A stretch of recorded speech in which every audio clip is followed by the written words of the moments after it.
കൂട്ടിക്കൊണ്ടുപോകും. അപ്പോൾ ഇദ്ദേഹത്തിനെ ആ മുറിയിൽ നിന്ന് ഇറക്കി അങ്ങോട്ട് വിട്ട് കഴിഞ്ഞ് ആൾക്കൂട്ടത്തിൽ നോക്കുമ്പോൾ ഇങ്ങനെ ഒരാളില്ല.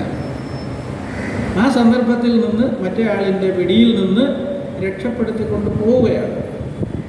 മുമ്പ് അങ്ങനെ കണ്ടിട്ടുമില്ല, അവിടെയൊക്കെ നോക്കിയിട്ട് കാണപ്പെടുന്നുമില്ല ആ രസം.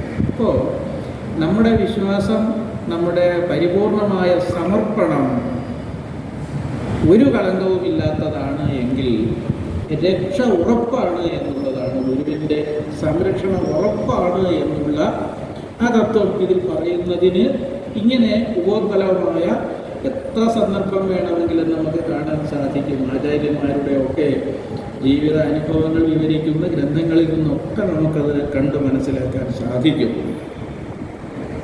മായയെ ജയിച്ച ആളാണല്ലോ പരമഗുരുനാഥൻ. അപ്പോൾ മായാതീതന് ആ വിധത്തിൽ ആവിർഭവിക്കുന്നതിന് നിഷ്പ്രയാസമാണ് എന്നുള്ളതാണ്. മനോനാശം സംഭവിച്ച ആളാണ് ആ മഹാത്മാവ്. മനസ്സാണല്ലോ എല്ലാത്തിലും നമ്മളെ പിടിച്ച് കെട്ടിയിടുന്നത്. ഇന്ദ്രിയങ്ങളും ഒക്കെ ഉണ്ടെങ്കിൽ ഏറ്റവും പ്രധാനമായിട്ടും മനസ്സ്. മനോനാശം ഉണ്ടായാൽ ചിതാകാശത്തിൽ വിലയം പ്രാപിച്ചതാണ്. അപ്പോൾ പിന്നെ അഹം ബ്രഹ്മാസ്മി എന്ന നിലയിലേക്കായി എന്ന കാര്യത്തിൽ ഒരു സംശയവുമില്ല. അങ്ങനെയുള്ള ഗുരുക്കന്മാരുടെ സംരക്ഷണത്തിൽ അഹന്തയും മമതയും ഒക്കെ നീങ്ങുകയും അങ്ങനെ നീങ്ങിക്കഴിഞ്ഞാൽ ആജ്ഞാശക്തി പ്രയോഗിക്കാൻ പറ്റുന്ന വിധത്തിലാണ്.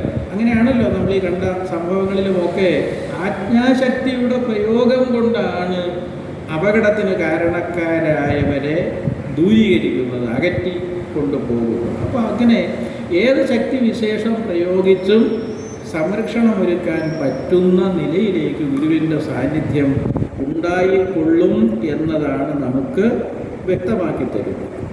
പക്ഷേ ആത്യന്തികമായി ഏറ്റവും പ്രധാനമായി, പരമപ്രധാനമായി സാധിക്കുന്നത് ഹൃദയഗ്രന്ഥി ഛേദിക്കുക എന്നുള്ളതാണ്. നമ്മുടെ ലൗകിക ബന്ധം പരിപൂർണമായി